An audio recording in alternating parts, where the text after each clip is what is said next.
संचार जगतको सहयात्री माई टेलिभिजनबाट प्रसारण हुने खोजमूलक कार्यक्रम ब्लास्टमा स्वागत गर्छु। म रमेश सुवेदी।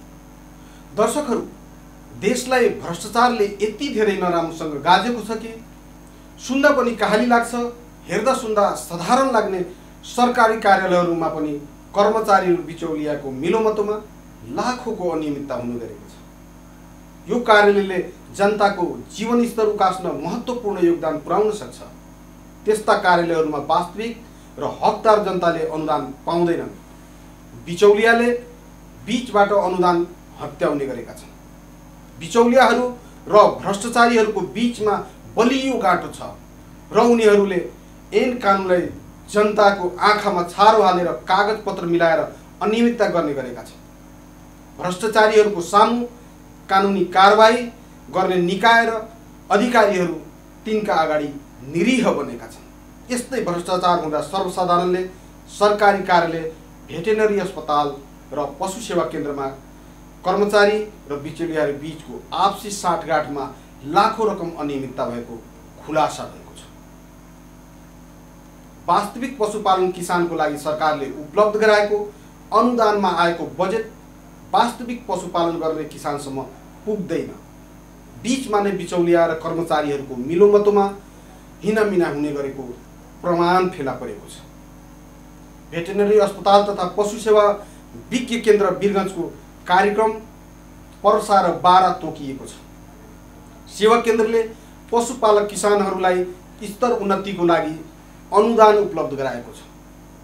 पशुहरूको स्वास्थ्य उपचार गराउने, निरीक्षण अनुगमन गरी किसानहरूलाई आवश्यक सल्लाह सुझाव दिने र प्रोत्साहन गर्ने हो भने, तर भेटेनरी अस्पताल तथा पशु सेवा केन्द्रका कर्मचारीले युवा स्वरोजगार कार्यक्रम अन्तर्गत सरकारले पठाएको रकम लक्षित वर्गसम्म पुग्दैन।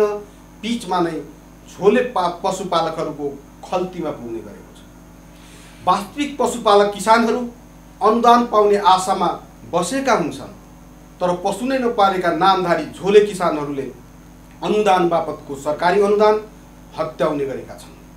उदाहरणको लागि पर्सा जिल्लाको पर्सागढी नगरपालिकालाई लिन सकिन्छ। पर्सागढीमा गाई, भैँसी, बाख्रा पालन गर्ने फर्म खोलेका किसानहरूले अहिलेसम्म सरकारबाट अनुदान पाएका छैनन्। पशु नै नपाएका झोले किसानहरूले कागजपत्र टन्नै मिलाएर कर्मचारीहरूसँगको मिलोमतो गरी अनुदानको रकम हात पार्ने गरेको छ। पर्सा र बारामा अनुदानको नाममा आएको रकम कसरी अनियमितता हुने गर्छ, हेरौँ यो रिपोर्टमा।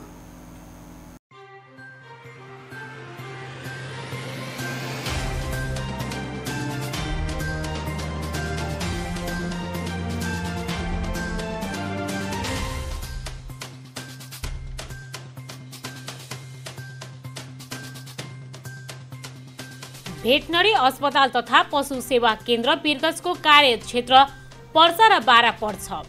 पशु सेवा केन्द्रको जिम्मेवारी भनेको पशुपालक किसानहरूको स्तर उन्नतिका लागि योगदान पुर्याउने हो। पशुको स्वास्थ्य उपचार गर्ने, आवश्यक परामर्श दिनुपर्ने उनीहरूको प्रमुख दायित्व र जिम्मेवारी हो।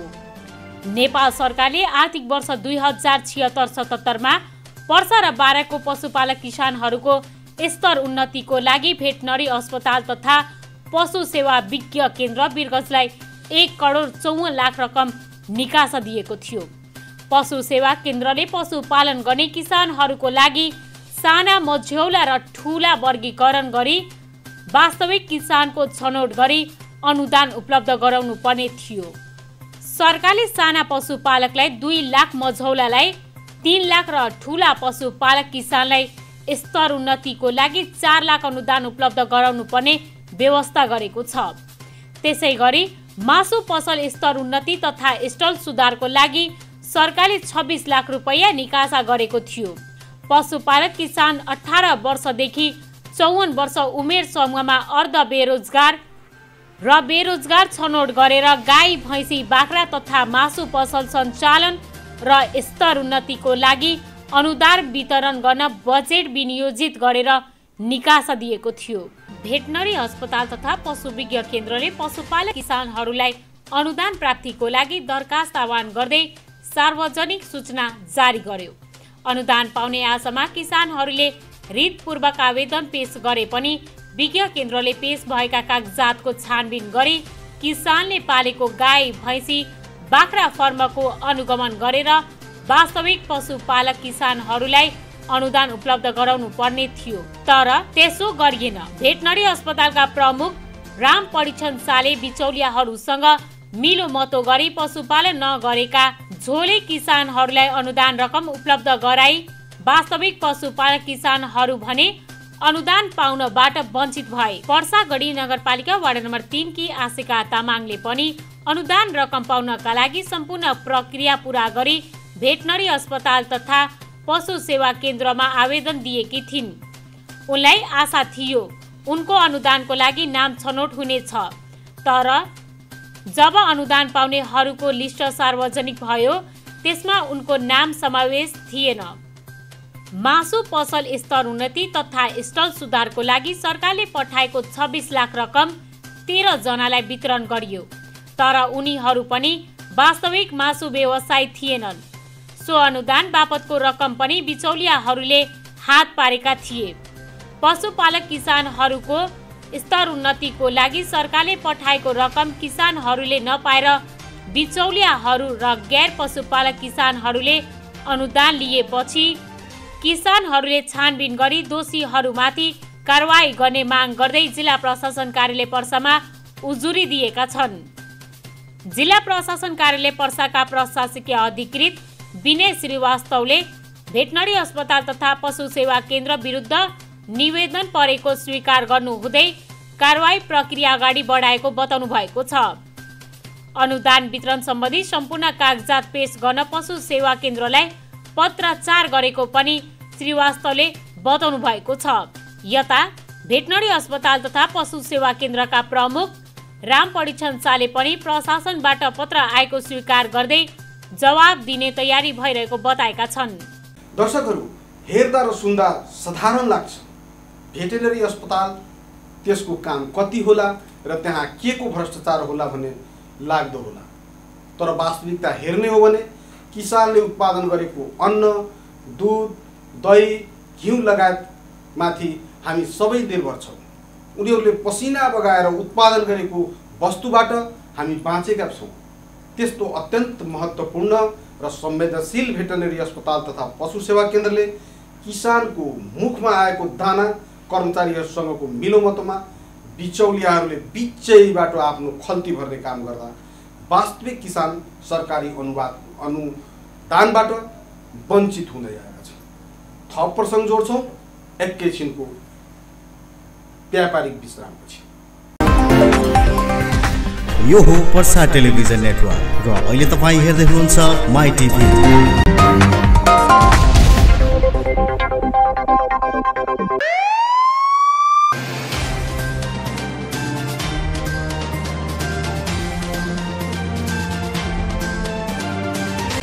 सुशासन र सभ्य समाजको लागि अनियमितता र ढिला सुस्तीमाथिको प्रहार, राजनीतिक बेइमानीको खुलासा र जनअधिकार सुनिश्चितताको लागि यो कार्यक्रम ब्लास्ट। म रमेश सुवेदीको साथमा।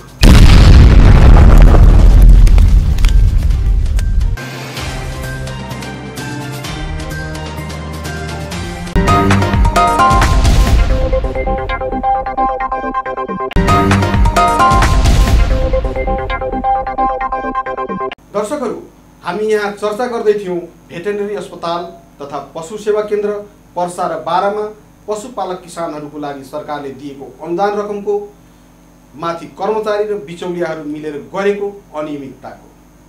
दर्शकहरू, कृषि प्रधान देशका किसानहरू कसरी ठगिँदैछन्, कर्मचारी र बिचौलियाहरू बीचको मिलोमतोमा सरकारी अनुदानको रकम दुरुपयोग कसरी भइरहेको छ र यस सन्दर्भमा नियमनकारी निकायले के हेरेर बसेको छ, यहाँ मैले आर्थिक वर्ष 2076-77 को मात्र प्रसङ्ग जोडेको छु। यस्तो अनियमितता विगतमा पनि हुँदै आएको थियो र त्यस्ता अनियमिततामाथि कारवाही नभए थप आगामी वर्षहरूमा पनि भ्रष्टाचारले निरन्तरता पाउनेछ। दर्शकहरू, अनुदान नपाएर पशुपालक किसानको भनाई र भेटेनरी अस्पताल तथा पशु सेवा केन्द्रका इमान्दार कर्मचारीहरूलाई बिचौलियाहरूले दिने गरेको धम्कीको प्रसङ्ग जोड्दैछौँ यो रिपोर्टमा। नेपाल सरकारले कृषि पेशालाई औद्योगिकीकरण गर्दै कृषि उत्पादनमा देशलाई आत्मनिर्भर बनाउने घोषणा गरेको छ। त्यस्तै अनुरूप पशु पक्षी पालक किसानहरूलाई प्रोत्साहन गर्न अनुदान समेत उपलब्ध गराउँदै आएको छ। बेरोजगार युवाहरूलाई स्वरोजगार बनाउनु पनि कृषि पेशालाई सरकारले प्राथमिकतामा राखेर अनुदान उपलब्ध गराउँदै आएको छ। सरकारले किसानहरूको प्रोत्साहनको लागि स्तर उन्नतिका लागि उपलब्ध गराएको बजेट सरकारी कर्मचारी र बिचौलियाहरू बीचको मिलोमतो भई बीचमा नै हिनामिना हुने र वास्तविक पशुपालक किसानहरूसम्म अनुदानको रकम नपुग्ने नपाएको भेटनरी अस्पताल तथा पशु सेवा केन्द्र पर्सा बारामा भएको अनुदान वितरणको घटनाले प्रश्न पारेको छ। पर्साको पर्सागढी नगरपालिका वडा नम्बर 2 मा उमा अधिकारीले सरब गाई फर्म खोल्नु भएको छ। उहाँको गाई गोठमा 24 वटा गाई छ, तर उहाँले गाई पालन गरेको 4 वर्ष बितिसक्दा पनि सरकारी अनुदान पाउनु भएको छैन। उहाँले सरकारी अनुदान झोले किसानको खल्तीमा पुग्ने गरेको र वास्तविक किसानले नपाएको गुनासो गर्नुभएको छ। जिल्ला भेटनरीबाट पाउने सुविधा चाहिँ अब किन हो, अब उहाँहरूले अब मनमा के लागेर हो कि अब व्यावसायिक किसानलाई चाहिँ खासै प्राथमिकता दिएको पनि छैन। मैले अहिलेसम्म 3 चोटि लगातार 3 वर्ष भइसकेँ, अहिलेसम्म 1 चोटि पनि परेको छैन। के झोले भनाउँदाहरू कागजपत्रहरू चाहिँ झोलामा बोकेर व्यवसाय नगरेका किसानलाई जबसम्म सरकारले अथवा स्थानीय निकाय प्रदेश सरकारले यस्तालाई प्राथमिकता दिएर त्यो गर्छ भने यो अनुदानै बरु क्यान्सल गरोस्। सही किसानले चाहिँ अनुदान पाउँदैन र झोला बोक्ने र कागजपत्र झोलामा बोकेर हिँडेको भरले बिचौलियाले उनीहरूले खान्छन् भने बरु सरकारले यो अनुदानको शीर्षकै कटौती गरोस्। अधिकारीले बिचौलियालाई मिलाएर कर्मचारीलाई कमिसन नदिएको कारण वास्तविक पशुपालक किसानले सरकारी अनुदान नपाएको दावी गर्नुहुन्छ। त्यसैगरी गाई पालक पर्सागढीकै अर्का गाई पालक किसानले गाई पालन गर्न थुप्रै समस्या पर्ने गरेकोले सरकारी अनुदानको लागि प्रयास गर्दा सरकारले तय गरेको मापदण्ड पूरा गरेर निवेदन दिँदा पनि आफूहरूले अनुदान नपाएको बताए। सरकारले हेर्ने हो भने मेन कुरो भेटनरीका कर्मचारीहरू यथार्थ हो कि होइन, कसरी सिफारिस त्यहाँ पुग्नु पर्यो होइन भन्नुहोस् त। अब त्यहाँ पुग्दिन्न सरकारले, कर्मचारीहरूले सिफारिस दिन्छन्, यथार्थ किसानलाई दिन्नन्, नगर्ने किसानलाई सिफारिस दिन्छन्। अनि त्यसमा हामीले बोल्न के सकिन्छ? किसानहरूले सन्घीय सरकारले उपलब्ध गराएको अनुदानको रकम नपाएपछि प्रदेश 2 सरकारलाई समेत गुहार लगाएका थिए, तर प्रदेश सरकारका कर्मचारीले समेत कमिसन माग गरेको ती गाई पालक किसानले दुखेसो पोखेका छन्। ती किसान झोले गाई पालक किसानले अनुदान पाउने आफूहरूले दुख कष्ट गरे ती किसान झोले गाई पालक किसानले अनुदान पाउने आफूहरूले दुख कष्ट सहेर गाई पालन गर्दा पनि सरकारले दिने अनुदानबाट वञ्चित हुनु परेको बताएका छन्। पर्सागढी नगरपालिकामा कमलेश सहनीले ह्याचरी सञ्चालन गर्दै आएका छन्। उनले सरकारी अनुदानको लागि सन्घीय र प्रदेश सरकारसँग माग गरेका थिए। प्रदेश सरकारका कर्मचारीले मुख्यमन्त्रीको सिफारिस बिना अनुदान नपाइने भनी आफूलाई फर्काइदिएको बताएका छन्। फर्म भराइरहेन माने वहाँ सोर्स पर भी ना पहुँचे सकर। वो आदमी कहे जे बोलू अब वहाँ पहुँच हो मंत्री साहब के लगे तब जाके हो। कौन मंत्री? लाल बाबू राव के प्रति कहने तो उहे ना कहत रहे लोग जे बोलू वहाँ 2 नंबर प्रदेश के बोलू जो नेती बा ओकरा लगे एथी होई तब जाके मिले ना त ना मिले। पर्सागढी नगरपालिकाकै अर्का गाई भैँसी पालक कृषक बिर्जलाल पासवानले पशुपालक केन्द्रहरू मार्फत पशुपालक किसानहरूलाई अनुदान उपलब्ध गराउनु पर्ने अनुदानको रकम गैर पशुपालक किसानलाई उपलब्ध गराउने गरेकाले पशुपालक किसान मर्कामा परेको बताउनु भएको छ। पहिलेदेखि यस कार्यालयमा सेटिङ देखिन्छ। पहिलेदेखि निश्चित किसानहरू मान्छेहरू निश्चित किसानहरूसँग त्यहाँका कार्यालयबाट मिलिजुली छ, जसकारण निश्चित किसानहरूलाई प्रत्येक वर्ष अनुदान पर्ने गरेको छ र त्यो अनुदानबाट दुवै किसान र त्यहाँका कार्यालयहरूका सञ्चालकहरूलाई आफ्ना आफ्ना किसिमले भाग लगाउने गरी खालका कमिसनका खेल चलिरहेको हुनाले यहाँका आम किसानहरू त्यो राहतबाट वञ्चित हुनु परेको अवस्था म देख्छु। भेटनरी अस्पताल तथा पशु सेवा केन्द्र पशुपालक किसानहरूलाई अनुदानबाट उपलब्ध गराउनुस् पर्ने रकम गैर पशुपालक किसानहरूलाई वितरण किन गरिएको भनी प्रश्न गर्दा कार्यालय प्रमुख परीक्षण शाहले अनुदान वितरण कानुनी प्रक्रिया पूरा गरी नियम संगत वितरण गरिएको दावी गर्नुभएको छ। तपाईको यो राष्ट्रिय स्तर पत्रिकामा 35 दिन सूचना राखेर हामीले प्रकाशित गरेर निवेदन सङ्कलन गरेर त्यसपछि स्क्यानिङ गरेर कसैको कागजपत्र मिलेको नमिलेको प्लस भेरिफिकेसन गरेर अनि ल्याबको बैठकबाट पास गरेर बल्ल हामी त्यस्ता कुराहरू छ। अनि ठिक छ, नपाउनेले असन्तुष्टि व्यक्त गर्छ, नपाउने जुन छ नि त्यसले तपाईँले भोलि पाउनु भने कारणवश त्यो असन्तुष्टि व्यक्त गर्नु छ र उहाँहरूको हाम्रो प्रत्येकको व्यक्ति वाइजको सूचना पार्टीमा गत वर्ष असारमा सूचना पार्टीमा होला अथवा नभए पछि पनि हाम्रो रेकर्डमा छ लेखेको पाउनुहुन्छ। यहाँले एकदम तपाईँले किन पाउनु भएन, त्यो संस्थाले किन पाएन, प्रष्ट कारणसहित सूचना पार्टीमा राखेर र फलानु पाएको नम्बर के हो त्यो समेत हामी सूचना पार्टीमा ट्रान्सफर गरिदिएका थियौँ होइन। अब रहेको कुरा उसले पाएन भने एउटा मनमा आउँछ। तपाईँलाई कसैले भन्यो होला, मैले माने एउटा पनि कसैले भन्नुहोस् मैले 1 रुपियाँ कमिसन मेरो कर्मचारीले अथवा कसैले लिएको छ, 1 रुपियाँको कुरा गर्दैछु, 1% कुरा गर्दैछु होइन। कर्मचारीले आफ्नो सुविधा पाएको छ, टिएडिएफ भत्ता जुन छ जाने आउने त्यो त हामीले दिएका छौँ, त्यो त हामीले दिएका छौँ। त्यसमा भेटनरी अस्पताल तथा पशु सेवा केन्द्रका प्रमुख शाहले अनुदान वितरण नियम संगत वितरण भएको दावी गरे पनि उनकै मातहतका कर्मचारीले पशुपालक किसानहरूलाई वितरण हुँदै आएको अनुदानमा अनियमितता भएको र आफूले नियम संगत काम गर्न खोज्दा ज्यान मार्ने धम्की समेत आएको बताएका छन्।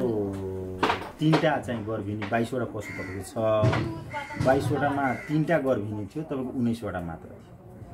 त्यो भएर एउटाको कारणले तपाईँको परेन। अनि उहाँहरू सवाल गर्नुभयो, ठिक छ मेरो सर त एउटा पुगेन, ल म माने, मभन्दा राम्रा पशुहरूलाई पक्कै अनुदान दिनुभयो होला, तर मभन्दा राम्रो पशुहरू त्यो जसको गोठे छैन सर त्यस्ता यस्ता व्यक्तिलाई पनि परेको छ, हजुरहरूले एकपल्ट छानबिन या सोधपुछ गरिदिनुहोस् न भन्दाखेरि झन् उल्टै गाली भनेको थर्काउने पनि कुरा आएको। अब म मेरै नाम भनेर भनेपछि तपाईँहरूले के अजयले गरेको अजयको लैलैमा परेर त त्यो फटाएको कुरामा गरेर गर्नुहुन्छ। म दिनरात 24 घन्टा त्यो त आफ्नै कर्मचारीमाथि कसरी विश्वास हो त्यसरी भयो कि। अनि म दिनरात खटिरहेको छु, म सेवा दिइरहेको छु भने म फर्म भराएँ, सब चिज गरेँ, म फटा भएँ। अनि कमिसनको खेल हो कि अनि जसले पशुपालनै गरेको छैन त्यो व्यक्तिले पाए अनुदान उहाँहरूले दिनुभयो, उहाँहरूले सत्य हुनुहुन्छ कि। दर्शकहरू, जनताको नाममा सरकारले पठाएको रकम आपसी मिलोमतो गरी वास्तविक किसानसम्म पुग्नै नदिएर बीचमा नै कर्मचारी र बिचौलियाहरू बीचमा आपसी मिलोमतो गरी कसरी भ्रष्टाचार गर्दा रहेछन् भन्ने एउटा यो नमुना मात्र हो। हामीले आजको एपिसोडमा प्रस्तुत गर्यौं भेटनरी अस्पताल तथा पशु सेवा केन्द्रमा भएको अनियमितताको। दर्शकहरू, यस्ता भ्रष्टाचार अनियमितताहरू धेरै ठाउँमा भएका छन्, त्यसको पनि हामी पर्दाफास गर्ने नै छौँ। तबसम्मको लागि ब्लास्ट कार्यक्रमका सम्पूर्ण निर्णयका साथै म रमेश सुवेदी पनि बिदा हुन्छु। हस्त नमस्ते।